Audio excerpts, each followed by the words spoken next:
Esta vez la inseguridad y la delincuencia tocan a altas esferas del Poder Judicial. En Colima, un juez federal y su esposa son asesinados dentro de su propio domicilio. De acuerdo con las cifras de Alto al Secuestro, la pandemia por el COVID-19 le ha pegado a las bandas de secuestradores, pues en el mes de mayo hubo una disminución de este delito del 21.2%. Este miércoles en nuestro país se reportan 154.863 casos confirmados de COVID-19. El número de muertes ya está en 18.310.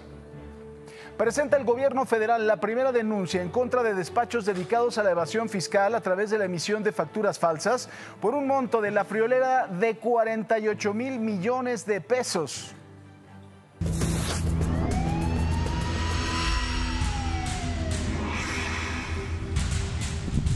La noche de ayer, en calles de la colonia Reza, en la alcaldía de Azcapotzalco, dos sujetos a bordo de una motocicleta fueron atacados a balazos. Uno de ellos perdió la vida en el instante y el otro fue trasladado a un hospital con heridas de bala en el pecho. De acuerdo con varios testigos, 4 hombres a bordo de 2 motocicletas los interceptaron y sin mediar palabra les dispararon. Pese a la fuerte movilización policíaca, los agresores se dieron a la fuga. También ayer en la noche, pero en la colonia Nápoles, en la alcaldía de Benito Juárez, el conductor de un camión derribó un árbol de 20 metros sobre carriles centrales de viaducto, en el viaducto Miguel Alemán. La circulación se vio seriamente afectada por varias horas debido a los trabajos para retirar las ramas y la pesada unidad. Afortunadamente no se reportaron personas lesionadas. Lamentablemente, la violencia que impera en el país ahora sacudió al sistema de justicia mexicano. Ayer, pasadas las 11 de la mañana en la capital de Colima, un juez federal, Uriel Villegas Ortiz, y su esposa Verónica Barajas fueron asesinados en su domicilio. Durante el ataque también estaban sus 2 hijas y una de sus trabajadoras, quienes resultaron ilesas. Tras el asesinato, se dio a conocer que será la Fiscalía General de la República quien realice las investigaciones para dar con los responsables. El juez federal no contaba con elementos de seguridad del Servicio de Protección Federal, porque así lo determinó el Consejo de la Judicatura Federal. En el 2018, cuando Uriel Villegas se desempeñaba como juez sexto de distrito en procesos penales en Jalisco, solicitó al sistema penitenciario federal que Rubén Oseguera González, el Menchito, fuera trasladado del Penal Federal 13 de Oaxaca a la cárcel 2 de Occidente, ubicada en El Salto, Jalisco. Y usted podrá ver, de verdad son escenas que nos estrujan el corazón. El juez en el parque, ahí jugando con su hija, con una pequeñita, y pues hoy esa niña ya no tendrá a qué brazos saltar, gracias a que en este país la justicia y la seguridad no existen. El ministro presidente de la Suprema Corte de Justicia de la Nación, Arturo Saldívar, fue notificado del asesinato del juez federal mientras llevaba a cabo una sesión remota con los demás ministros. Antes de suspender la sesión, condenó el hecho y se comprometió a exigir a las autoridades competentes investigar el caso. Por su parte, Alfonso Durazo, secretario de Seguridad y Protección Ciudadana, a través de su cuenta de Twitter, indicó que el Centro Nacional de Inteligencia y la Guardia Nacional proporcionarán todo el apoyo posible en las investigaciones.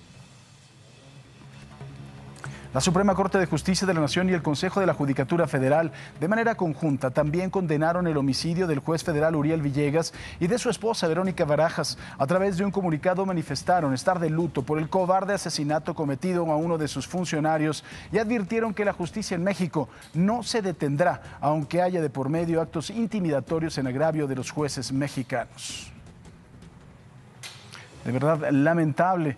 Saludamos con gusto a mi querido Quique Villanueva. Quique, ¿cómo estás? Buenos días. Hola Paco, ¿cómo estás? Muy buenos días. Ojalá veamos reflejado lo que pasa en el mundo para aplicarlo aquí. En China, la ciudad de Pekín aumentó el nivel de respuesta a emergencia por COVID-19, cerrando escuelas y pidiendo volver al trabajo remoto. Esto tras el nuevo fuerte brote de la enfermedad en el principal mercado de la ciudad. Los detalles se los tendré más adelante. Por lo pronto, sé fuerte México y ni en el Día del Padre salgas, por favor, quédate en casa.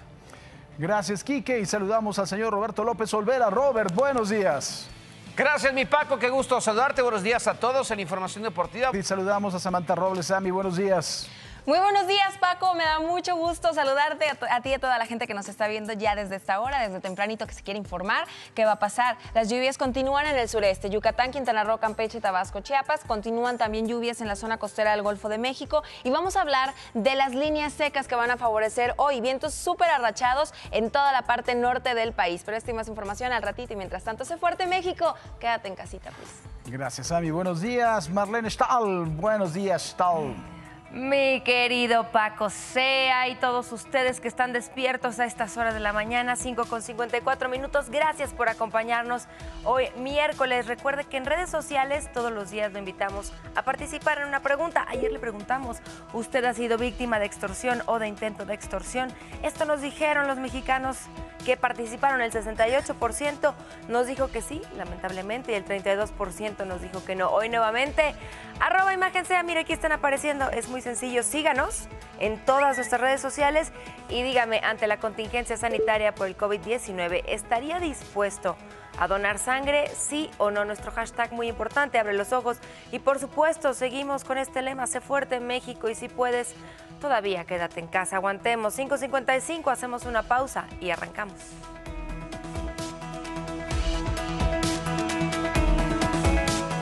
Mire, acciones como esta nos regresan la confianza de que todavía hay policías que tienen vocación, que tienen ganas de servir a la gente, que están para proteger, para servir.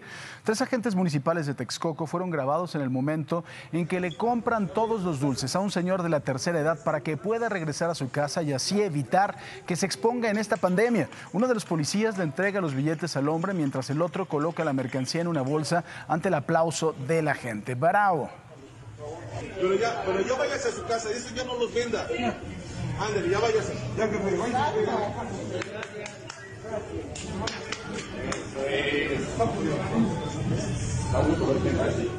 Es maravilloso, ¿no?, cuando vemos cómo sale la solidaridad de los mexicanos, el buen corazón también y por supuesto esa vocación que pueden tener y que deben de tener los policías. Y claro que para ser policía y ser policía no es fácil. Mire esta pelea campal que ocurrió en el interior del Metro Constitución en la Ciudad de México. De acuerdo con las autoridades, un agente le negó el acceso a las instalaciones a 4 personas que estaban en estado de ebriedad, quienes de inmediato comenzaron la agresión. Luego de que varios policías apoyaran a su compañero, lograron la detención de 2 de los agresores. Sin embargo, los otros 2 lograron darse a la fuga. Vean la irresponsabilidad de estos borrachos, ¿no?, que están poniendo en peligro a la gente, que están poniendo en peligro también a los propios policías. Si tienen ganas de tomar, que se queden en su casa, ¿no?, que no se estén subiendo al metro. Pero bueno, ¿qué le digo?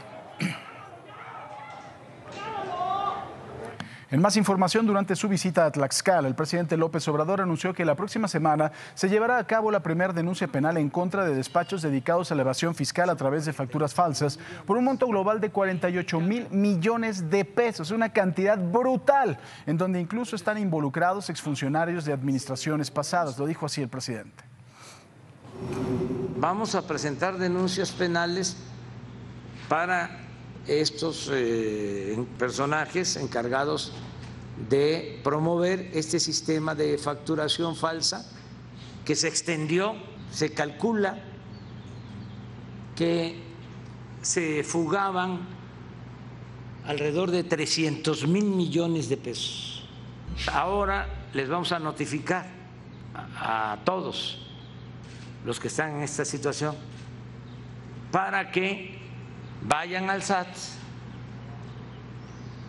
y se pongan al corriente en un plazo.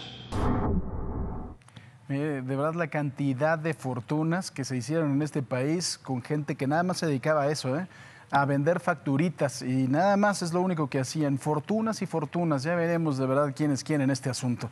López Obrador también habló sobre las elecciones del próximo año. Adelantó que para evitar fraudes electorales vigilará la actuación de los gobiernos de los estados. Aseguró que a su gobierno le corresponde vigilar a los funcionarios federales, pero también estará atento a la actuación de los gobiernos estatales. El compromiso es: la Presidencia de la República no va a permitir que el dinero del presupuesto federal se destine a favorecer a ningún partido, a ningún candidato. Pero también la Presidencia de la República va a estar pendiente de que se garanticen elecciones limpias y libres y que no se utilice dinero sucio en las elecciones. Hablando de las próximas elecciones, el senador Manuel Velasco aseguró que Virgilio Mendoza Amezcua, líder del Partido Verde Ecologista en Colima, ha comenzado a destacar para las elecciones 2021 en su búsqueda por el gobierno del estado. A través de Twitter, Velasco expresó su apoyo a Mendoza Amezcua, pues considera que ha evitado la polémica y se ha enfocado en las necesidades de la población. Mientras tanto, el gobernador de Guanajuato, Diego Sinue, afirmó que la reunión de mandatarios del PAN en Dolores Hidalgo no tuvo como objetivo formular una proclama con dedicatoria, sino más bien el de intercambiar ideas y experiencias en torno del tema del COVID-19 y la crisis económica, así como defender la libertad económica de culto y democrática. Destacó que al final lo importante es que los ciudadanos tengan buenos resultados en materia de salud e infraestructura. Sin embargo, el gobierno federal dijo mantiene un punto de vista distinto, como canalizar el gasto público, por ejemplo. Hablando del PAN, su presidente nacional, Marco Cortés, señaló que su partido propuso al PRD y al Movimiento Ciudadano establecer una coalición parcial en al menos 75 distritos electorales para que en las elecciones del 2021 la oposición sea mayoría en la Cámara de Diputados. Sin embargo, aclaró que por el momento no existe un acuerdo entre los partidos y solo es una propuesta de acción nacional. En otros temas, el gobernador de Jalisco, Enrique Alfaro, informó que su gobierno interpondrá ante la Suprema Corte de Justicia de la Nación una controversia constitucional con el objetivo de invalidar el acuerdo emitido por la Secretaría de Energía, el cual restringe el desarrollo de nuevas centrales de generación de energía renovable, lo cual afecta la facultad de las entidades federativas en materia de equilibrio ecológico y protección al ambiente. Lo dijo así. Adicionalmente a esta controversia constitucional, hoy he tomado la determinación de presentar una iniciativa a efecto de compensar las externalidades que generará el medio ambiente esta distorsión en la producción y consumo de energías no renovables. Lo voy a hacer ante el Congreso del Estado para reformar la Ley de Hacienda del Estado de Jalisco y crear una contribución a la emisión de gases a la atmósfera.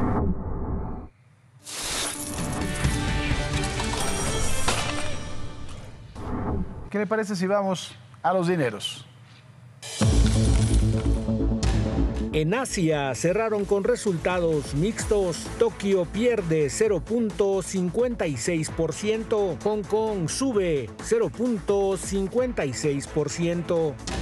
En Europa, Londres gana 2.94%, París sube 2.84%, Frankfurt avanza 3.39%, Madrid gana 3.25%. América abrirá de la siguiente manera: el Dow Jones 26.289 puntos, el Nasdaq 9.895 unidades, la Bolsa Mexicana 37.894 puntos. Los billetes, el dólar, 21 pesos con 78 centavos a la compra y 22 pesos con 72 centavos a la venta. El euro, 23 pesos con 32 centavos a la compra y 25 pesos con 29 centavos a la venta. Petróleo, el West Texas, $38.38 por barril. El Brent del Mar del Norte, $40.96 por barril. La mezcla mexicana, $33.63 por barril. Vamos al clima con Sammy Rocks.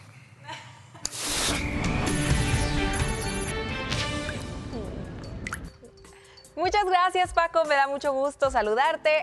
A ti y a toda la gente que nos está viendo, un besote. Fíjate que el día de hoy vamos a hablar acerca de altas presiones, líneas secas, celdas de tormenta y, por supuesto, las lluvias en zonas del sureste por la onda tropical número 5. Hay mucha actividad. Parece que no hay nada porque de repente vemos mucho sol y calor, pero en realidad hay mucha actividad. Claro, en el centro y Valle de México hemos tenido una tregua. De hecho, no hay ningún sistema ahorita que lo tengamos presente favoreciendo actividad de lluvia o vientos. Pero, por ejemplo, altas presiones en Baja California, Sonora y Sinaloa favorecen sol y calor. En Chihuahua, en Coahuila y Nuevo León se mantendrán vientos de 40 a 60 kilómetros por hora, incluso poquito arriba las rachas. Celdas de tormenta y lluvia desde Tamaulipas, Veracruz, Tabasco, Campeche, la península de Yucatán, Quintana Roo, Chiapas, Oaxaca y Guerrero. Mantendremos actividad de lluvia para el día de hoy y prácticamente lo que resta de la semana. Y la nota es, la onda tropical número 5 camina hacia el oeste y va generando lluvias, incremento de las mismas en el centro del país a partir del día jueves, viernes y ya nos extenderíamos al sábado. Vamos a ver ahora los termómetros en el noroeste, norte y noreste mexicano. Muy bien. ¿Qué va a pasar entonces en territorio nacional? Le quiero comentar, los cielos están parcialmente nublados en Tijuana, Baja California, alcanzamos máximas de 22, en Mexicali 38, mucho sol, mucho calor, Hermosillo, Sonora igual, 41 grados centígrados, Chihuahua capital 33 con cielos parcialmente nublados, Durango en los 31, Monterrey, Nuevo León y también se mantienen 32 grados centígrados, Mazatlán, zona costera en los 30 grados con sol, La Paz, Baja California Sur 35, San Luis Potosí, la tierra de Xtal se mantienen 30 grados con cielos parcialmente nubladitos y en Zacatecas 26. Ahora en el centro, que está ligeramente caluroso, por ejemplo, Tampico, Guadalajara, Vallarta, Morelia, todos arriba de 30 grados. Ciudad de México sigue en 27 grados centígrados para el día de hoy. Acapulco, Guerrero, eso sí, mantiene mucho sol, ni una sola nubecita se va a asomar, con 31 grados por la tarde. En zonas del sureste mexicano, bueno, está la onda tropical número 5, entonces, por tanto, tenemos lluvia en Villahermosa, en Tuxtla Gutiérrez, Chiapas, en Oaxaca, en Campeche, en Mérida y en Cancún, promediando 30 grados centígrados todo el sureste mexicano, sur y sureste mexicano, con pronóstico de lluvia gracias a la onda tropical número 5, exceptuando Veracruz. Hasta aquí el reporte, vámonos a un corte comercial y regresamos con más información en Imagen Noticias. No le cambie. En esta contingencia sanitaria también se han presentado oportunidades. La Sedena está contratando a miles de profesionales de la salud para hacerle frente a la crisis. Por la emergencia sanitaria por COVID-19, la Secretaría de la Defensa Nacional lanzó una convocatoria para contratar a profesionales de la salud y mano de obra calificada. Son 5,097 plazas con salarios de los 10,000 a los 35,000 pesos para trabajar en 118 hospitales o unidades en el país.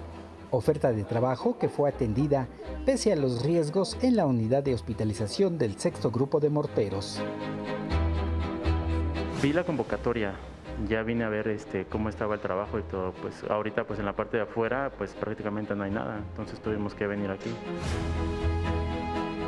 La capacitación para prevenir riesgos es fundamental.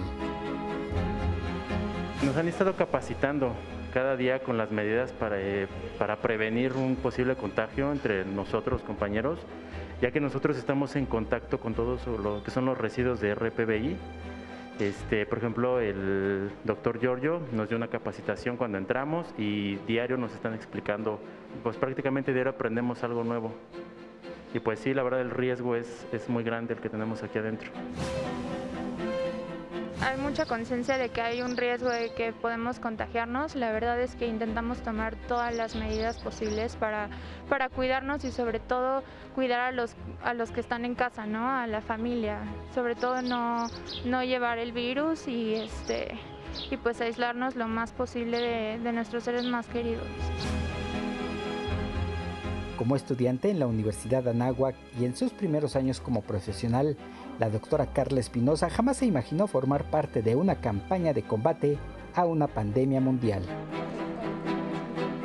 Nunca me lo imaginé, pero sí creo que todos suceden las cosas siempre por una razón, ¿no? Y creo que debo de estar aquí y hacer lo mejor que pueda. En la cámara, Ulises Moreno. Para Imagen, David Vicenteño. Información internacional, Quique Villanueva, adelante.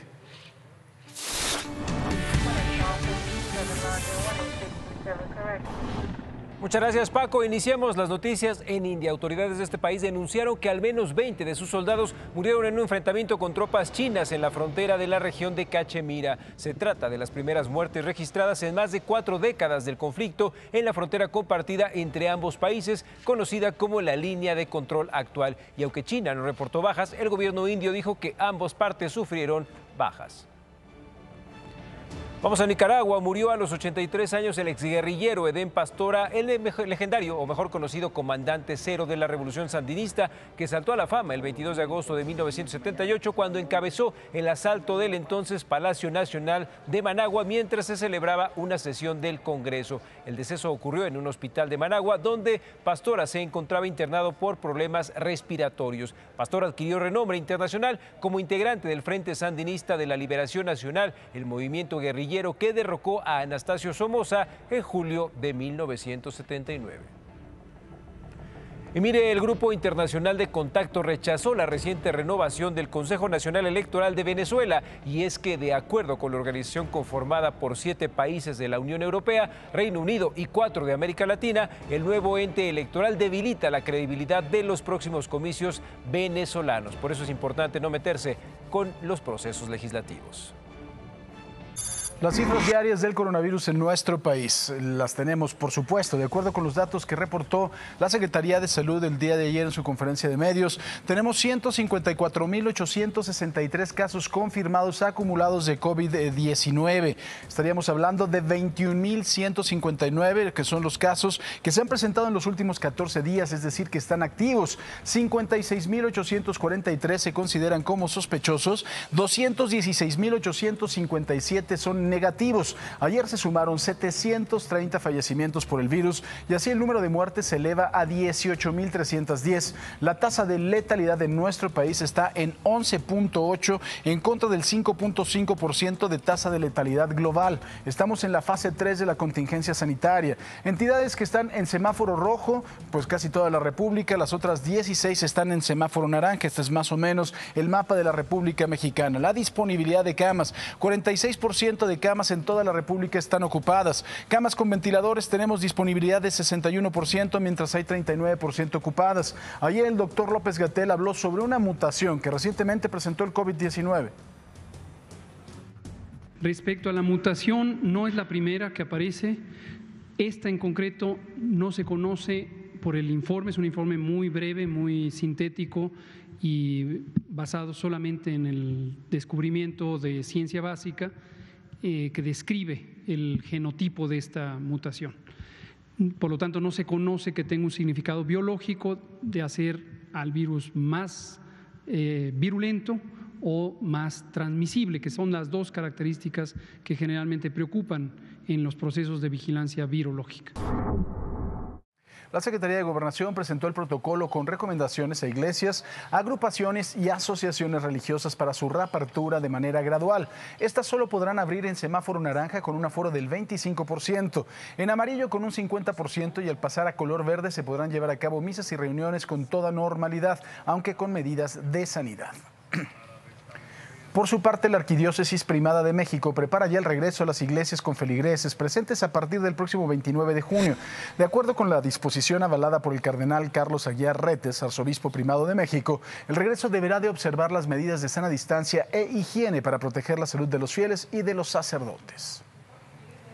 En entrevista con mi compañero Pascal Beltrán del Río, la gobernadora de Sonora, Claudia Pavlovich, resaltó la importancia del Pacto Social por Sonora, que firmaron 750 representantes de los sectores social, económico y político para avanzar en la reactivación económica y enfrentar la nueva realidad que impone la pandemia. La mandataria informó también que el Estado mantiene un corredor seguro en la frontera con Estados Unidos para evitar que aumente el número de contagios. Tras revisar el ritmo de la pandemia entre México y los Estados Unidos, ambos gobiernos acordaron extender por 30 días más las restricciones al tránsito terrestre no esencial en su frontera común. A través de las redes sociales, la Secretaría de Relaciones Exteriores informó que la medida permanecerá hasta el próximo 21 de julio. Esta restricción ha estado vigente desde el pasado 21 de marzo. Anoche llegó a México el 18º vuelo procedente de China con insumos médicos. Además, por primera vez, arribaron 54 mexicanos que se encontraban varados en la nación asiática, algunos desde enero. Entre el equipamiento médico llegaron 65 ventiladores para asistir a los pacientes más graves de COVID-19. En esta lucha en contra del COVID-19, el plasma convaleciente se ha convertido en un arma poderosísima. Este tratamiento se aplica en el IMSS a personas que su estado de salud es muy grave por el coronavirus y se hace de esta forma.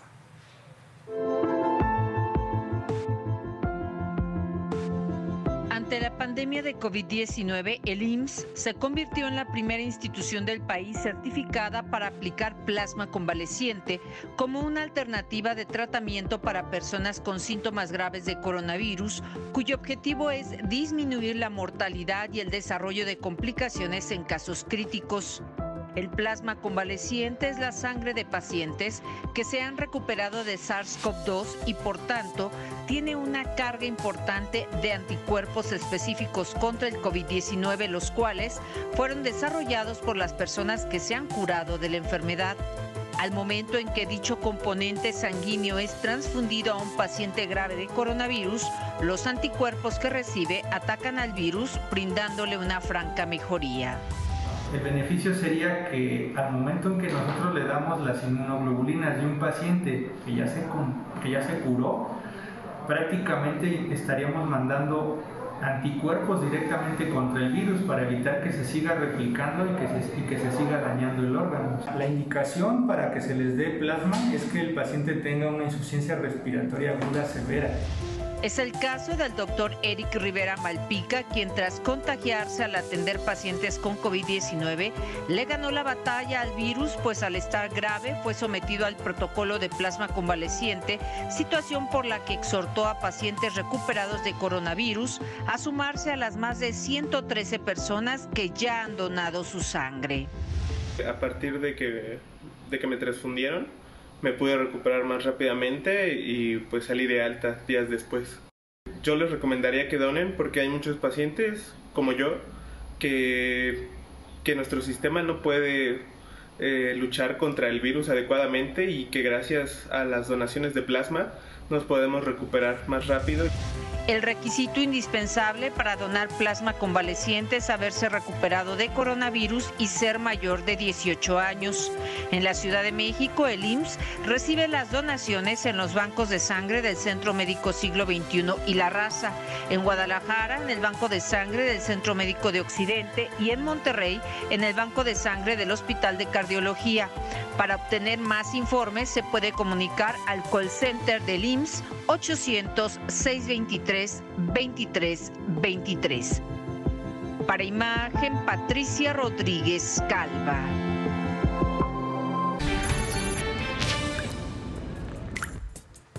Muy buenos días, mi querida Estal. Qué gusto me da saludarte. Buen día a todos nuestros amigos portugueses que nos están viendo. Fíjate que el día de hoy tenemos canales de baja presión. ¿Qué son canales de baja presión para empezar? Lluvias. Entonces, ¿dónde están? Aquí, zona costera del Golfo de México, Tamaulipas, Veracruz, Tabasco. Se asocian a celdas de tormenta, que son lluvias. Esto en Yucatán, en Quintana Roo, en Campeche, en Tabasco, en Chiapas, Oaxaca y se extiende en Veracruz. Sureste mexicano, a pesar de estos 30 grados centígrados de siempre, continuaremos con un temporal lluvioso para el día de hoy. Ahora bien, las celdas de tormenta que están en la frontera norte del país, que además vienen acompañadas de vientos de 60 kilómetros por hora, favorecen el día de hoy con una línea seca, rachitas que van a generar torbellinos tolvaneras. Esto en el estado de Chihuahua, norte de Coahuila, norte de Nuevo León. Y las altas presiones presentes, favoreciendo sol y calor en Baja California Sur, y por supuesto Sonora y Sinaloa, en donde los nublados, eso sí, no favorecen que las temperaturas bajen, al contrario, seguimos con muchísimo calor y mucha humedad en zona costera, hay que mantenerse bien hidratado, pero entonces ya lo sabe, está lloviendo muy constante por la onda tropical número 5 en zonas del sureste y el resto del país mantendrá nublados con vientos fuertes en la frontera norte. Vamos a ver ahora las temperaturas en la Ciudad de México. Capitalinos, alcanzamos máximas de 27 grados centígrados con mínimas de 13. Los cielos estarán parcialmente nublados para miércoles, jueves y viernes, aumentando los termómetros a casi 30 grados centígrados en Guadalajara, Jalisco. Los tapatíos del alma, buenos días. 33 grados por la tarde, una tarde de mucho calor, se extiende igual para miércoles, jueves, indistinto de la lluvia. La misma temperatura para el día viernes a pesar de las tormentas tarde-noche, las mínimas en 18 grados centígrados. Y Monterrey, Nuevo León, alcanzamos máximas de 32 grados, mínimas de 22, con calor. ¿Qué le comentaba? Nada más el sureste mexicano está afectado por lluvias, pero el resto está así, con cielos parcialmente nublados y con termómetros arriba de los 30 grados centígrados. Bueno, pues hasta aquí el reporte, mi querido Paco. Vámonos contigo del otro lado del estudio. Mucha más información. El puerto michoacano de Lázaro Cárdenas se ha convertido en uno de los focos rojos durante esta pandemia. El número de contagios va en aumento, incluso más que en los estados completos.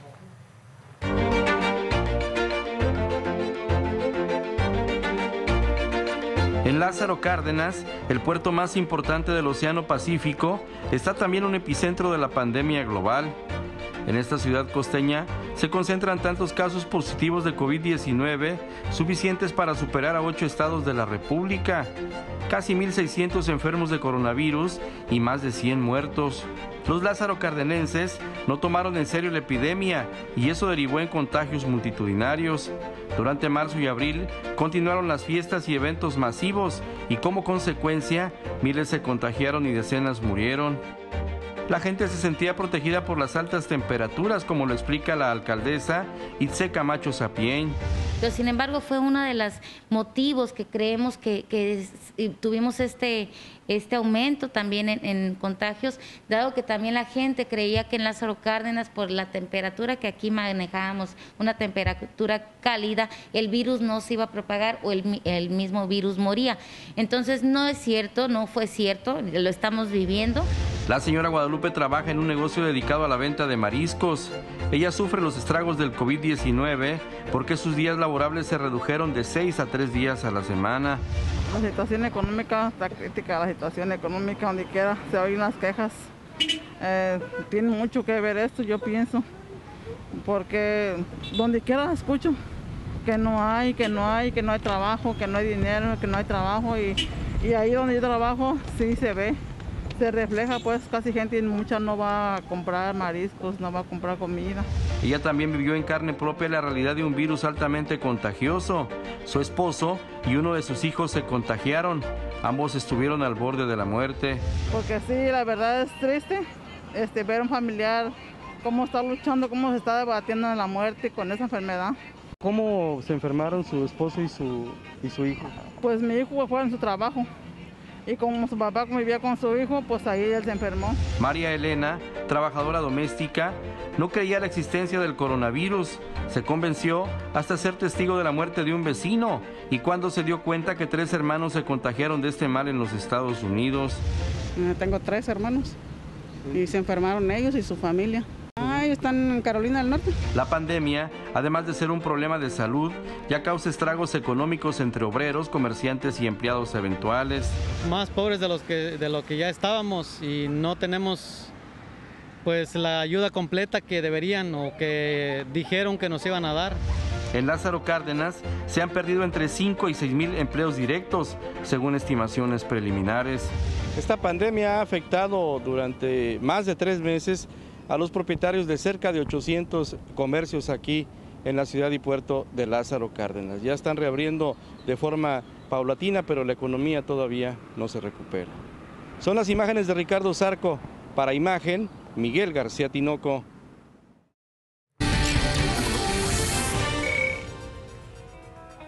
Gracias, Robert. 6 de la mañana con 50 minutos. Le recuerdo nuestra pregunta del día y le comparto el resultado hasta este momento. Ante la contingencia sanitaria por el COVID-19, ¿estaría dispuesto a donar sangre? ¿Qué han dicho hasta este momento? Mire, el 61% dice que sí, el 39% nos dice que no. Recuerde, @ImagenSea, participe y le cuento. Un gimnasio del norte de México satisface el clamor de entusiastas del ejercicio y la vida saludable con el COVID Fitness. Así es, mire, los entrena en cubículos transparentes, libres de contactos o fluidos riesgosos y exhibidos como en vitrina. Así, mientras el país intenta transitar a la nueva normalidad del desconfinamiento, el gimnasio Challenge Fitness de Ciudad Juárez decidió aislar los espacios donde sus clientes se ejercitan, fabricando habitáculos con plástico y madera conglomerada que asemejan peceras. Como ven, bueno, el chiste es hacer ejercicio y esta es una buena idea para poder realizarlo. Sin riesgo, por supuesto. Y mire usted, pues sí, Paco, ¿qué quieres que huela?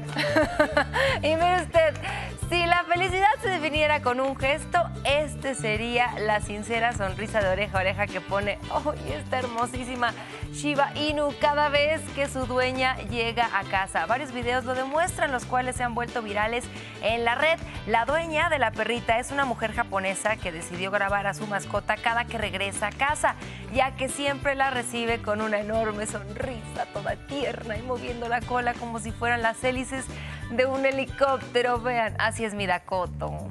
¡Ay, qué bonita! Me pierden, señores, me pierden. Yo llego a esa casa y no me vuelven a ver. Ayer le mostré estas imágenes en donde se observa cómo un taxista rompe el cristal de un automovilista y todo ante la presencia de un policía que no hace nada para evitar la agresión. De acuerdo con la denuncia, el conductor del vehículo le habría pegado al taxista, por lo que este lo alcanza y se le cierra.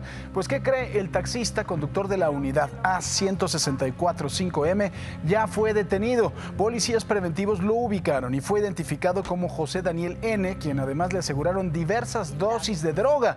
Ya fue puesto a disposición de la Fiscalía General de la Ciudad de México. Mire, este caso que le vamos a presentar es verdaderamente lamentable. En 1992, en Italia, precisamente, se asesinó a un juez, a Giovanni Falcone. Este juez era el encargado de la lucha en contra del crimen organizado de la mafia siciliana. Fue un asesinato en el cual pusieron una gran cantidad de explosivos debajo de la tierra. Murió el juez, murió su esposa, murieron 2 escoltas.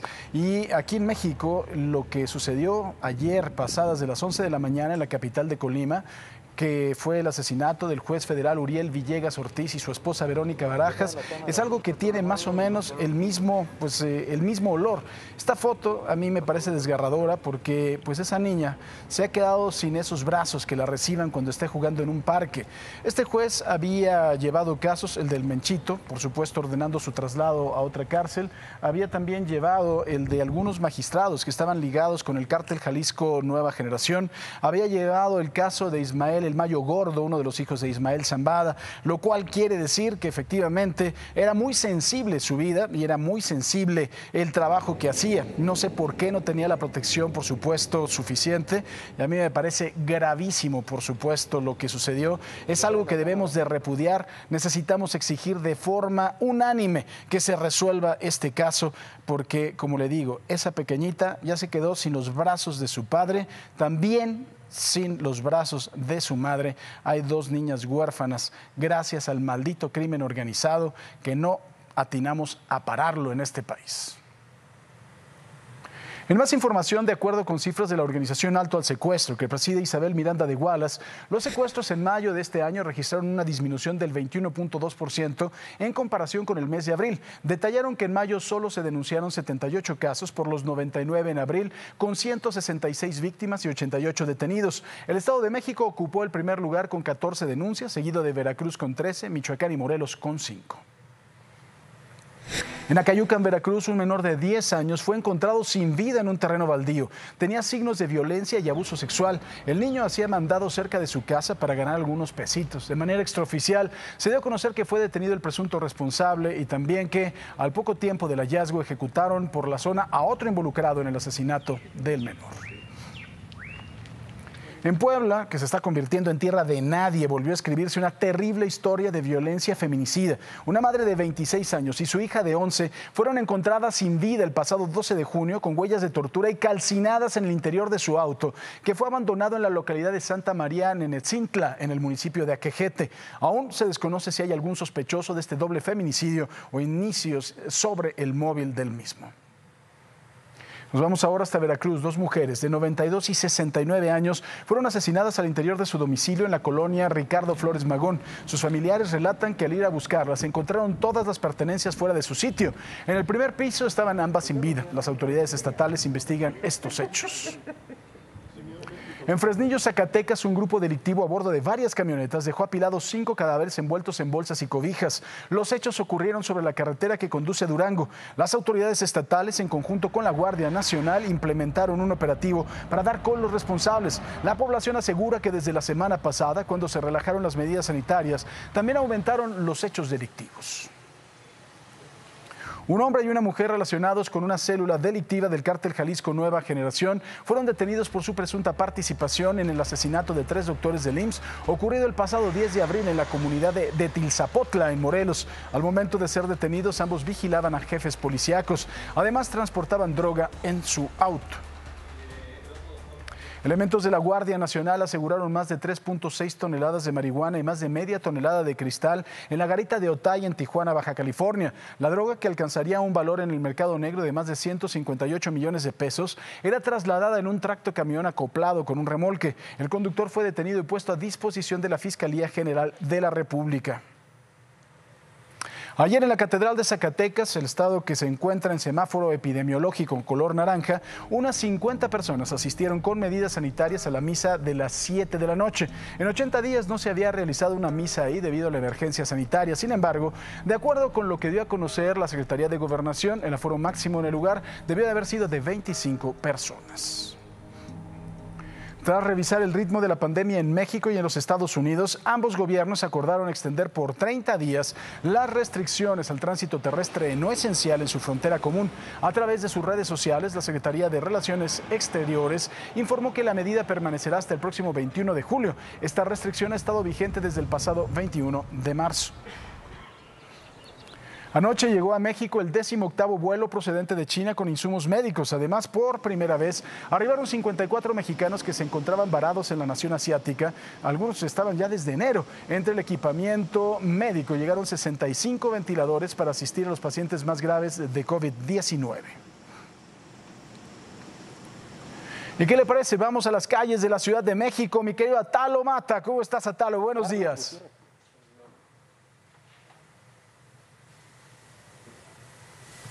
Mi querido Atalo, ¿dónde andas? Ahí, lo acabamos de ver. Atalo, buenos días.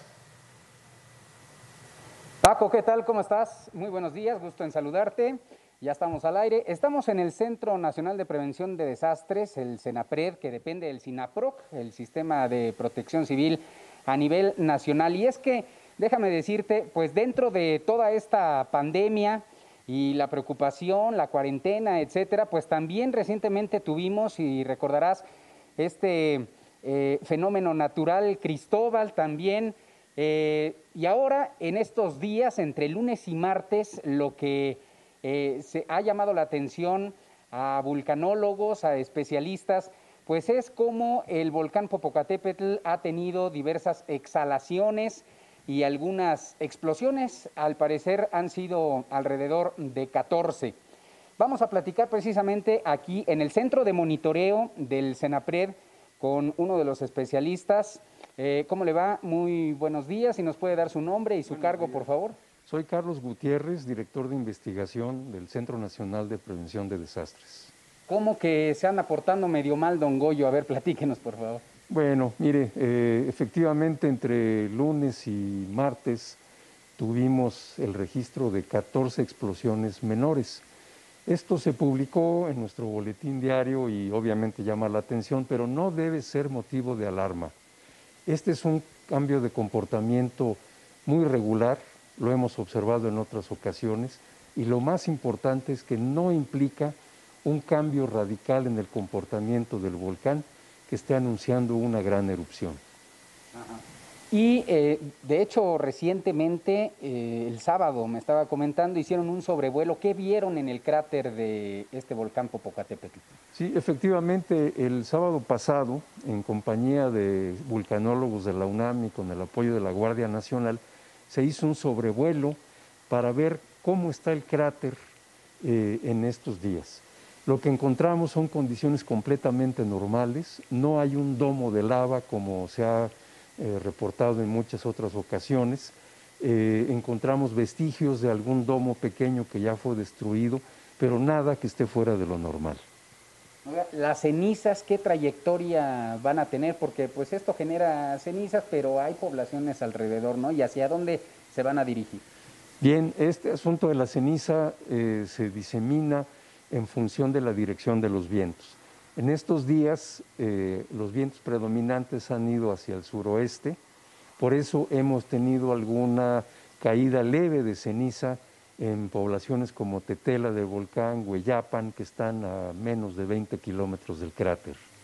Aquí las 24 horas se está monitoreando en todo momento al volcán, ¿verdad? Así es, tenemos en este laboratorio presencia de personal 24 horas, 365 días al año, y aparte hay un grupo de especialistas que nos turnamos para las guardias permanentes, siempre atentos a lo que nos reporten desde este laboratorio para informar oportunamente. Algo que siempre y mucha gente del público siempre se ha preguntado, bueno, ¿en algún momento hay riesgo de que el volcán Popocatépetl genere una gran erupción que afecte realmente a las sociedades, a las comunidades? Bueno, este es un volcán muy grande, muy activo, y sabemos por estudios geológicos que en el pasado lejano ha tenido episodios eruptivos muy energéticos, muy grandes. Ha producido incluso explosiones que han destruido parcialmente el cono, y por eso nos mantenemos atentos, pero en estas condiciones actualmente no vemos una actividad que esté escalando hacia niveles muy altos y que nos pudiera dar indicio de un evento mayor. Le pedimos, maestro, si nos puede conducir acá, nada más, ya por último, para el monitoreo en vivo, ¿no? ¿Cómo está don Goyo actualmente? Que es precisamente, Gerardo Juárez, esta imagen que tenemos en el monitor. Sí, tenemos desde hace muchos años una de las cámaras que enfoca el flanco norte del volcán y vemos lo que está ocurriendo en tiempo real. Ahorita vemos que el volcán saca una pequeña fumarola de vapor de agua y gas, y esta imagen nos permite rápido tener una apreciación de lo que está ocurriendo y tener idea de lo que viene, digamos, en corto plazo. Muy bien. Entonces, en términos generales, por el momento no hay mucho de qué preocuparse, maestro, respecto al comportamiento del volcán Popocatépetl. Efectivamente, seguimos en semáforo amarillo 2, como ha ocurrido desde el 7 de mayo del año pasado. No hay en estos momentos una condición que esté anunciando una gran erupción. Todo en calma. Muchas gracias, buenos días. Gracias a ustedes. Muy bien, Paco, pues ahí está la información. Le agradecemos mucho al CENAPRED que nos haya recibido aquí en su centro de monitoreo esta mañana, y por supuesto vamos a estar también muy pendientes de cómo se esté comportando, obviamente a través de los especialistas, de cómo se esté comportando este fenómeno natural. Oye, Talo, las imágenes que tienen son de verdad sorprendentes. Estaba viendo las pantallas detrás de ti. Esas imágenes del cráter del volcán Popocatépetl son impresionantes, ¿eh? Efectivamente, estas imágenes, porque Francisco Sea está haciendo alusión a las imágenes tan impresionantes que tienen del volcán, ¿cómo utilizan, cómo acomodan, cómo colocan esas cámaras que me imagino tienen que estar rodeando el volcán? Sí, la idea de tener este grupo de cámaras es tener una vista en todos los ángulos posibles para valorar claramente cuál fue la característica de la emisión, la altura, y una parte importante es distinguir sobre qué flanco hayan caído los fragmentos incandescentes en caso de explosión. Muy bien, pues muchas gracias, gracias nuevamente. Ahí está, Paco, es el trabajo que se hace día y noche también para que la gente esté protegida, sobre todo las comunidades cercanas, Morelos, Puebla, que podrían salir afectados en algún momento, pero hasta el momento pues no hay mucho de qué preocuparse, es la información. Oye, querido Talo, dile a nuestro compañero que se acerque un poquito a las imágenes, a ver si nos las puede mostrar, para que la gente las disfrute, porque son imágenes únicas, ¿no? Las que tenemos ahí en el CENAPRED. Así es. Bueno, Gerardo Juárez nos va a mostrar las imágenes. Esta es la imagen, este es el monitor en vivo, ¿verdad, maestro? ¿Y hay alguna otra imagen que esté mostrando otro ángulo o algo así? Pues tenemos el de, por aquí, este lado, tenemos otro ángulo de cámaras. Igual vemos una emisión muy leve. En otras ocasiones ha sido posible distinguir incluso los fragmentos que arrojan en caso de explosiones sobre las laderas, y en algunas ocasiones, durante explosiones muy grandes, ha sido posible ver el reflejo en las nubes de la onda de choque. Entonces estas cámaras son realmente muy útiles. Hemos tratado de cubrir todos los flancos. Lo que está enfocando ahorita el camarógrafo es una de las cámaras a mayor altura y nos permite ver detalle de lo que está ocurriendo a nivel de borde del cráter. Y le vamos a mostrar al público, mira Gerardo, de este lado, las imágenes ya las habíamos pasado en algún momento, pero son prácticamente unas postales, estas que podemos ver, que también son imágenes en vivo, ¿verdad, maestro? Pero bueno, la verdad es que son unas verdaderas fotografías de lo que es el volcán Popocatépetl. Sí, son imágenes de episodios de otras etapas. Vemos Ahí, por ejemplo... ¿Con drones se apoyan? No, en este caso no son obtenidas con sobrevuelos. Todas estas imágenes del interior del cráter son obtenidas con sobrevuelos. Vemos, por ejemplo, en el caso de la imagen actual, el cráter que está con emisiones de vapor y gas, pero que no se tiene la presencia de un domo de grandes dimensiones.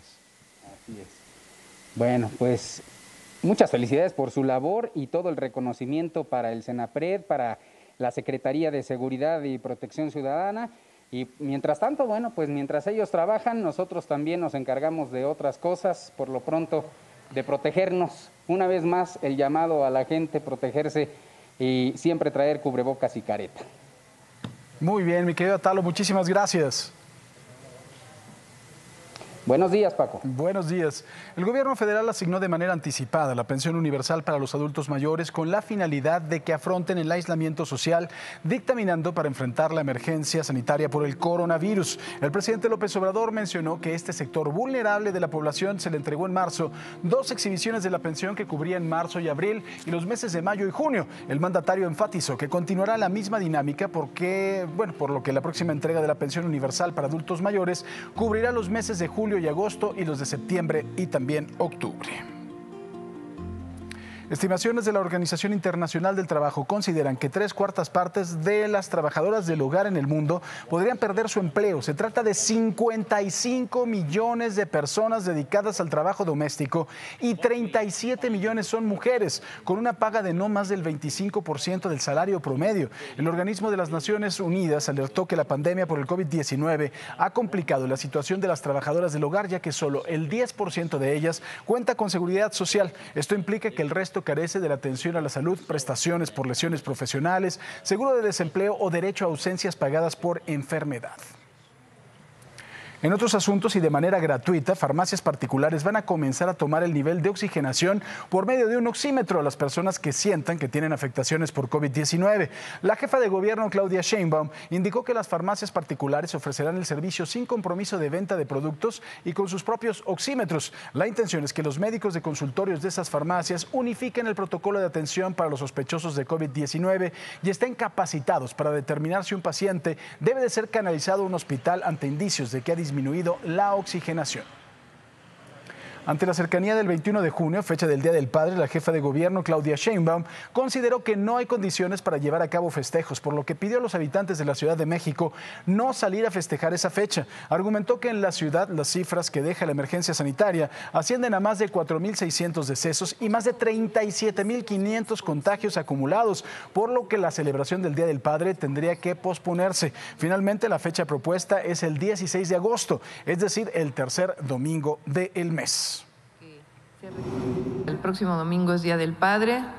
No estamos todavía en condiciones de celebrar fiestas y hacemos un llamado a toda la ciudadanía, así como hubo un comportamiento ejemplar el Día de la Madre, también estamos pidiendo a todos y a todas que resguardemos a nuestros padres, a nuestros papás, que los celebremos a distancia. Ya habrá tiempo posterior para celebrarlos en persona. También la jefa de gobierno de la Ciudad de México, Claudia Sheinbaum, confió en que los empleos perdidos a causa del cierre de empresas se recuperen paulatinamente con el regreso programado a la actividad económica. Mencionó que en la capital del país se han cerrado 197,000 plazas por la pandemia del COVID-19 y esto sería enfrentado con un programa de reactivación económica que será presentado la próxima semana. La jefa de gobierno indicó que van al menos 10 días en el que el número de personas hospitalizadas por COVID-19 se mantiene estable, lo que indica una disminución en los contagios del virus. Pidió continuar con el uso de cubrebocas, la aplicación de gel antibacterial y guardar la sana distancia. Mire, y la terrible realidad de esta pandemia, de esta crisis económica que ha ocasionado también. Cifras de la Cámara de Comercio y Servicio y Turismo en Pequeño de la Ciudad de México estiman que 40% de los 400,000 pequeños negocios registrados no van a reabrir el próximo jueves 18 de junio. Se trata de 160,000 empresas que ya no pudieron sobreponerse a la caída de las ventas durante la pandemia por COVID-19. En el caso de los 240,000 que sí van a abrir, el 90% de ellos está endeudado con préstamos bancarios usados para pagar la renta y otros gastos. El presidente de la Canacope Servitur de la Ciudad de México, Eduardo Contreras Pérez, subrayó que estos negocios necesitarán el apoyo del gobierno local para sanitizar sus locales y que no tengan que enfrentar este gasto adicional. La organización independiente Quinto Elemento explicó la diferencia entre la cifra de decesos por COVID-19 ocurridos en la Ciudad de México, mostrada por el Servicio de Emergencias 911 o 911, y el número que dio a conocer la Secretaría de Salud Capitalina. Así lo hicieron.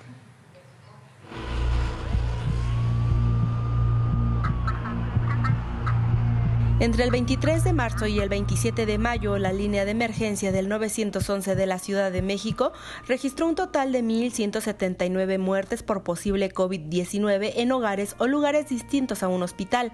Sin embargo, esta cifra es al menos 258% más alta en comparación a las 329 defunciones registradas por la Secretaría de Salud Capitalina. En una investigación hecha por Quinto Elemento, explica que en 62 días solo contabilizaron de manera oficial la muerte de aquellas personas a quienes se les había realizado la prueba y que dieron positivo a coronavirus.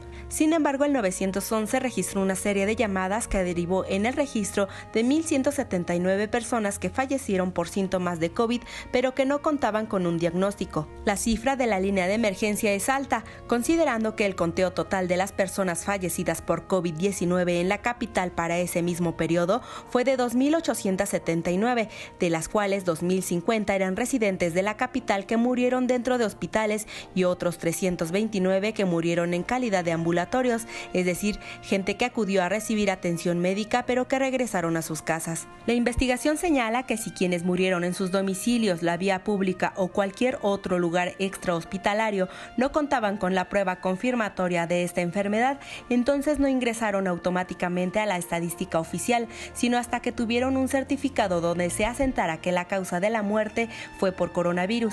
Ante esto, Vida Ruiz Herrera, infectóloga de la Universidad de Guadalajara, dijo que es importante registrar con precisión los fallecimientos ambulatorios, pues eso permitiría estudiar la calidad de la atención de salud, además de que se podría ayudar a resolver problemas sanitarios, sociales y de seguridad.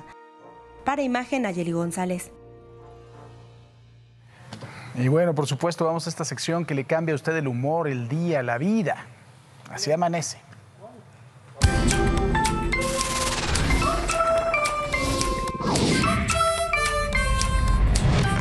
Para que echemos relajo. Tenemos que ser serios durante las 2 horas y piquito que estamos aquí, ¿verdad? Sí, se enoja la gente. 7 de la mañana con 22 minutos. Buenos días, gracias por seguir con nosotros en este momento. Le presentamos un bellísimo amanecer desde Santa Fe, fíjese, aquí en la Ciudad de México, que cuenta con uno de los centros comerciales más importantes de la capital. Les voy a contar una anécdota personal. Un día me perdí 3 horas dentro de la Plaza Santa Fe por no encontrar dónde me había estacionado. Así que si un día va, acuérdese bien dónde se estacionó. También a Noé, nuestro camarógrafo, le pasó, al Flor también. Al Chili no lo dejaron entrar, bueno, pero así estuvo. No se crean. Ya en este momento también le vamos a presentar imágenes de nuestros queridos tuiteros. Hugo Hernández nos manda esta fotografía y nos dice: cielo tapatío en este ombligo de semana. Esta va dedicada para ti, mi querida Joana Vegaviestro. Ahí lo tiene, muchísimas gracias. Hugo, gracias por esta imagen. Vamos a ver otra fotografía de El Rey. Y nos dice: sí amanece.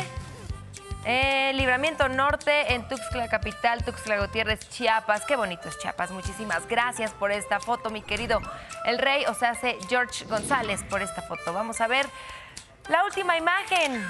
Disfrutemos de esta fotografía de GJ y dice: buenos días desde Saltillo, así amanece. Saludos, igualmente saludos para ti y arriba Saltillo. Gracias por esta linda fotografía del cielo. Miren nada más qué bonitos colores nos regala la naturaleza.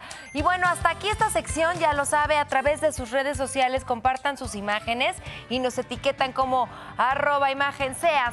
Ayer Alejandro Encinas, subsecretario de Derechos Humanos de Gobernación, se reunió con familiares de desaparecidos que mantienen su plantón afuera del Palacio Nacional.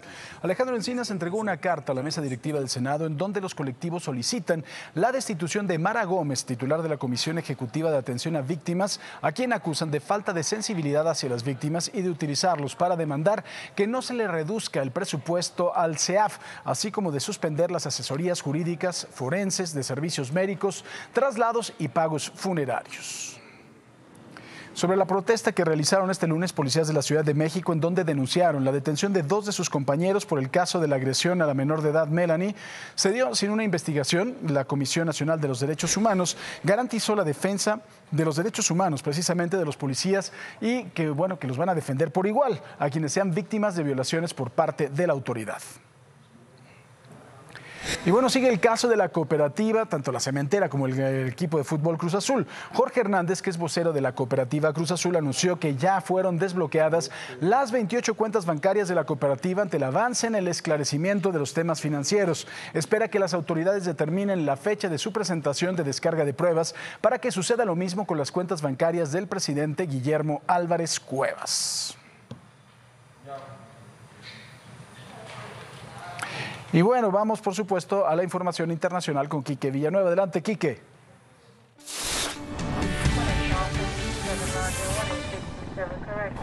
Muchas gracias, Paco. Les cuento que la ciudad de Pekín se encuentra en una carrera contrarreloj para hacer frente a un nuevo brote de coronavirus. Este ha sido calificado como extremadamente grave por el portavoz de la capital de China. Y es que en los últimos 5 días se han identificado 106 nuevos contagios en la ciudad. Por ello se aumentó el nivel de respuesta a emergencias, cerrando escuelas y pidiendo regresar al trabajo remoto. Amnistía Internacional alertó que algunas aplicaciones desarrolladas para rastrear cadenas de infección de COVID-19 conllevan graves violaciones a los derechos humanos. La organización destacó que las plataformas propuestas en Bahrein, Kuwait y Noruega son las más invasivas. El Laboratorio de Seguridad de la ONG estudió 11 aplicaciones desarrolladas por estados de Medio Oriente, el norte de África, Europa, llegando a la conclusión de que infringen el derecho a la esfera privada y también trae graves consecuencias a la protección de datos y a la seguridad. Por cierto, ¿usted ya bajó la aplicación de cambio de sexo? La Organización Panamericana de la Salud alertó a los países del continente americano por una alta propagación del coronavirus en las zonas fronterizas. En sesión informativa de la organización, la directora de la OPS, Clarissa Tien, destacó que las fronteras alojan a poblaciones ya de por sí vulnerables y que ahora enfrentan el peligro de COVID-19. Y mire, el primer ministro de Canadá, Justin Trudeau, anunció que su país llegó a un acuerdo con Estados Unidos para extender el cierre de la frontera que comparten hasta el 21 de julio, igual que con México. Las restricciones a la frontera se implementaron el pasado 18 de marzo a raíz de la emergencia sanitaria por la pandemia de COVID-19 y fueron extendidas en abril y mayo. Y de acuerdo con el dato de Centros de Aduana y Protección Fronteriza de Estados Unidos, a lo largo de marzo, abril y mayo se expulsaron a más de 42.928 personas desde la frontera sur del país. Según la oficina, esto se llevó a cabo después de que se establecieron medidas para prohibir la entrada a la Unión Americana de ciertas personas que puedan presentar un riesgo potencial a la salud. Y justo en ese mismo país, el presidente de Estados Unidos, Donald Trump, firmó un decreto que busca proporcionar incentivos financieros a departamentos de policía que mejoren su formación y estándares sobre el uso de la fuerza. Se trata de una reforma mucho más modesta de lo que piden los activistas de las protestas. Antes de firmar la orden, del mandatario dijo que estos estándares para el comportamiento de los policías serán tan altos y fuertes como sea posible en la tierra.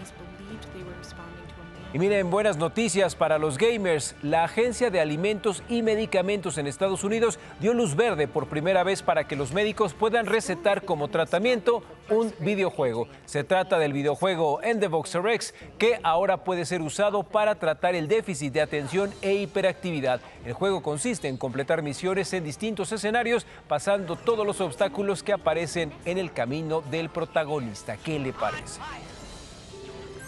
Dejamos las noticias y vamos al clima con Samantha Robles.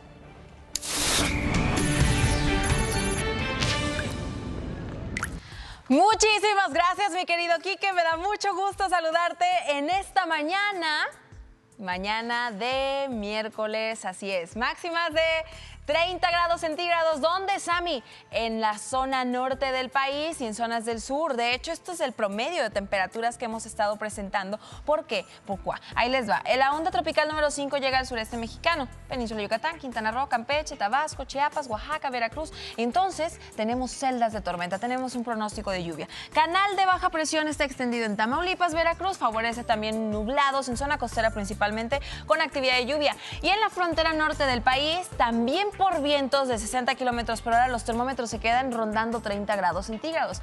Altas presiones, estas se mantienen en Baja California, Sonora y Sinaloa, se mantienen favoreciendo sol y calor. Aquí sí, hablamos de 40, 45 grados centígrados. Híjole, el calor está bárbaro por allá. Hay que mantenerse muy bien hidratado. Y el canal de baja presión que se extiende en toda la zona centro-occidente favorecerá nublado sobre la Sierra Madre Occidental, pero sin pronóstico de lluvia. Vamos a ver ahora las temperaturas en el noroeste, norte y noreste del país. Claro que sí, en Tijuana, Baja California, hablamos de temperaturas que le comentaba, calurosas, 22 grados, pero más caluroso, por supuesto, Mexicali, 38 con mucho sol. Hermosillo, Sonora, ni se diga, 41 grados centígrados. Chihuahua capital en los 33, Durango 31, Monterrey, Nuevo León en los 32. La Tierra de Xtal, 30 grados centígrados con cielos parcialmente nublados. Zacatecas en los 26 y lo mismo en Mazatlán, Sinaloa con mucho sol, despejado. Y La Paz, Baja California Sur, se nos va otra vez a 36 grados centígrados por la tarde, como ve. Tampico, Tamaulipas, bello y hermoso sin lluvia, con 31 grados por la tarde. Guadalajara, Jalisco en los 33. Morelia, 30 grados, lo mismo en Vallarta, no hay pronóstico de chubascos. Ciudad de México tampoco se entera de lluvia ni para hoy ni para las próximas 48 horas, prácticamente hasta fin de semana. Y Acapulco, Guerrero, como todo el año, con mucho sol, con mucho calor.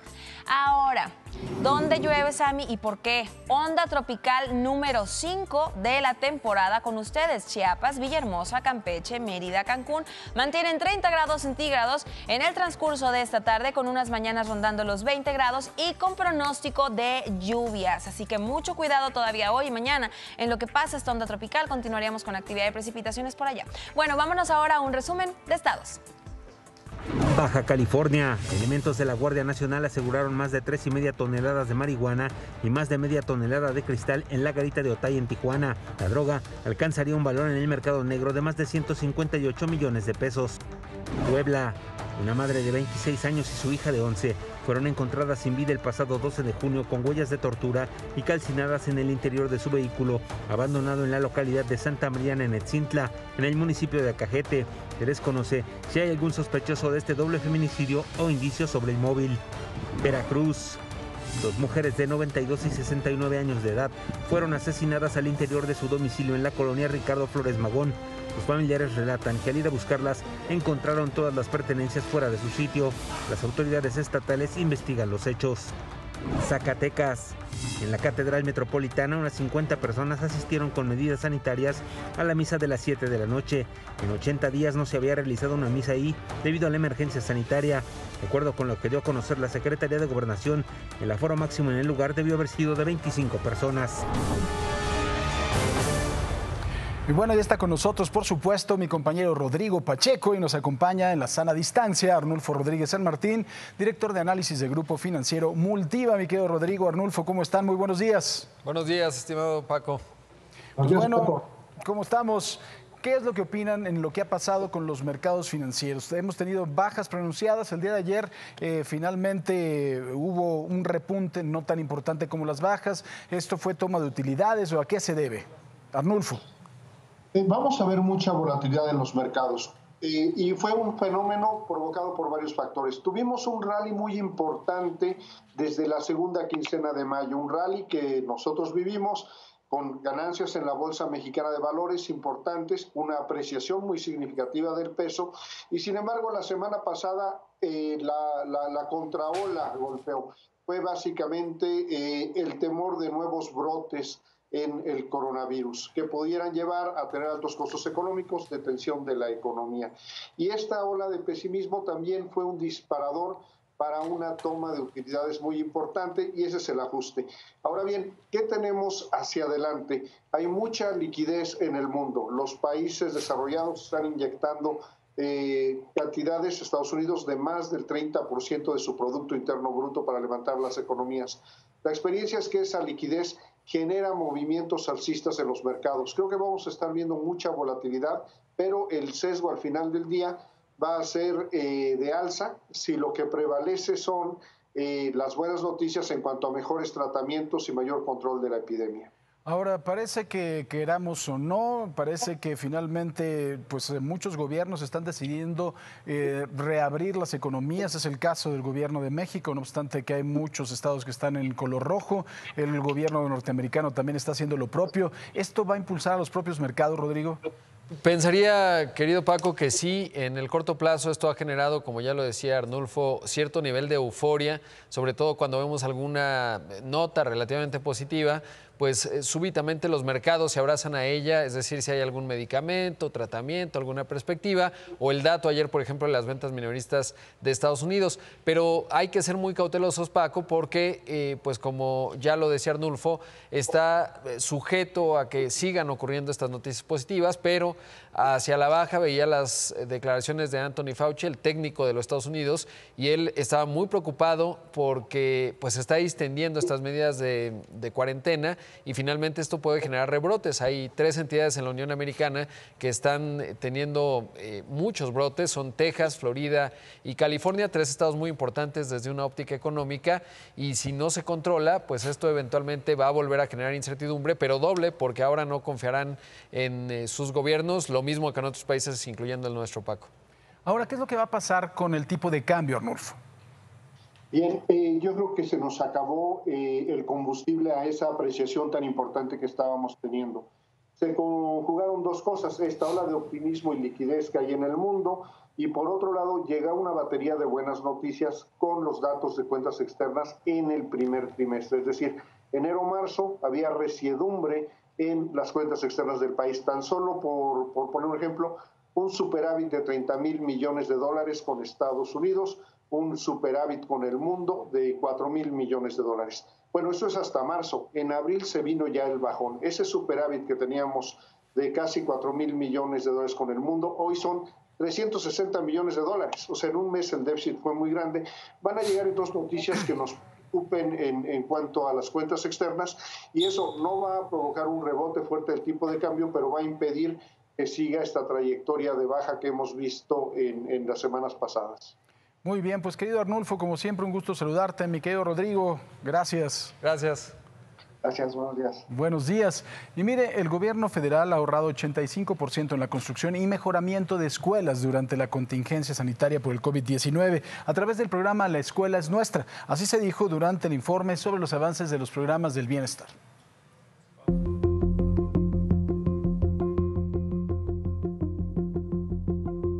La construcción de planteles por la vía directa del programa La Escuela es Nuestra no solo ha implicado ahorros del 85% para el gobierno federal, sino que en el marco de la contingencia sanitaria se ha convertido en un importante reactivador de las economías regionales y locales, un generador de empleos directos e indirectos y sobre todo un modelo de rendición de cuentas más transparente que el de la Auditoría Central, aseguraron Esteban Moctezuma, secretario de Educación Pública, y Gabriel García, coordinador de los programas del bienestar de la Secretaría del Bienestar. Durante la conferencia de prensa del informe diario sobre los avances de los programas del bienestar en el marco de la contingencia sanitaria, Moctezuma informó que la presente administración recibió 55,000 escuelas con carencia de infraestructura básica como baños, agua potable y energía eléctrica, lo que representaba un 30% del total, porcentaje que se ha reducido al 13%. Por su parte, Gabriel García mostró la forma como en cuadernos con facturas y copia de identificaciones pegadas y a pluma y plumín, las tesoreras están entregando cuentas claras y dijo: es incuestionable la honestidad y eficacia y el conjunto de valores que están en nuestro pueblo, y esto lo demuestra. Aquí no hay eso de que información reservada durante 50 años o 25 años. Aquí es transparencia directa. Aquí es solidaridad, principios y valores. Respecto de los avances, García dijo que durante la emergencia sanitaria se pasó de 50.248 a 50.326 comités comunitarios, lo que implica igual número de planteles de educación primaria y secundaria atendidos en zonas de alta y muy alta marginación e indígenas, con una dispersión de recursos en 49.348 escuelas por un monto total de 9.155 millones de pesos ya cobrados por los frentes de trabajo, que implica 98% del total de avance, informó para Imagen José de Jesús Guadarrama.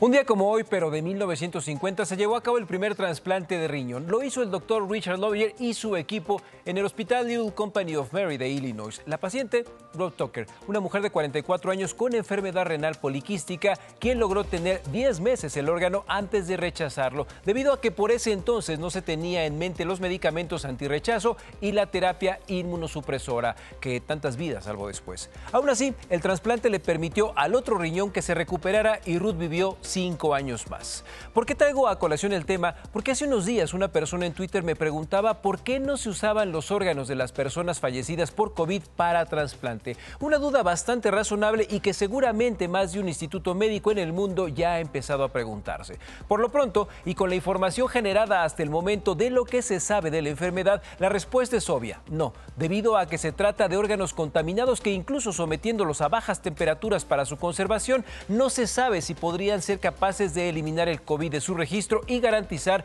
la seguridad del nuevo paciente, que ya de por sí está muy delicada en la operación.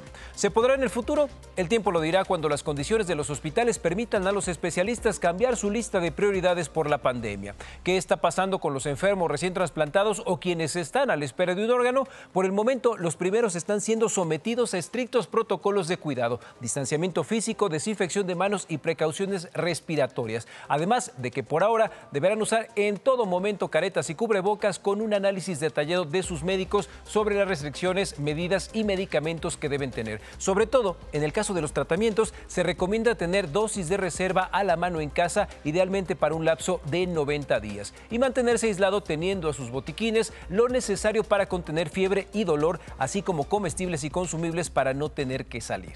Quienes están a la espera de un trasplante deberán extremar precauciones y, de preferencia, tener consultas por videollamada, mientras que los hospitales serán los encargados de decidir la pertinencia de las operaciones con base en el riesgo, pero sin afectar las condiciones del órgano donado. Y a partir de ahora será un requisito más para los donantes y personas cercanas a él pasar un estricto examen de COVID, pues bajo la sospecha del virus, por lo pronto es mejor no utilizar los órganos. Paco, si de por sí ya teníamos un problema en esto de la cultura de la donación, si tenías hepatitis, ya no podías quizá donar, si también las donaciones de sangre, entonces ahora se suma el COVID y habrá que ver cómo se van dando estos procesos para quien vaya a donar. Ahora también el COVID es muy invasivo, ¿no? En algunos de los órganos, que son los órganos donables, por así decirlo, que regularmente se donan a partir de una muerte cerebral, pero que los órganos estén en buen estado.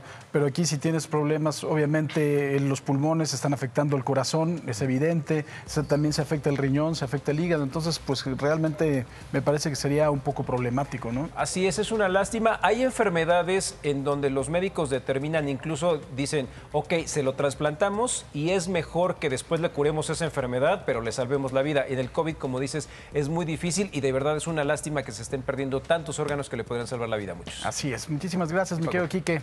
Gracias, mi Robert. En la conferencia mañanera de este miércoles desde la ciudad de Puebla, el presidente Andrés Manuel López Obrador expresó sus condolencias por el homicidio del juez del Poder Judicial Federal Uriel Villegas Ortiz y su esposa en la ciudad de Colima. Mencionó que ya comenzaron las investigaciones del caso. Quiero expresar mi más profundo pésame por el asesinato del licenciado Uriel Villegas Ortiz, juez del Poder Judicial Federal, y el asesinato también de su esposa. Desde luego es un crimen atroz, condenable, y ya estamos trabajando de manera conjunta el Poder Judicial, la Fiscalía de la República y el Poder Ejecutivo para castigar a los responsables. Ya se está actuando.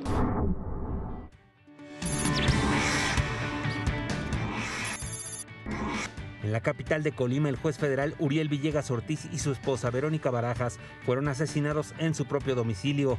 Durante el ataque también estaban sus 2 hijas y una de sus trabajadoras, quienes resultaron ilesas. Será la Fiscalía General de la República quien realice las investigaciones.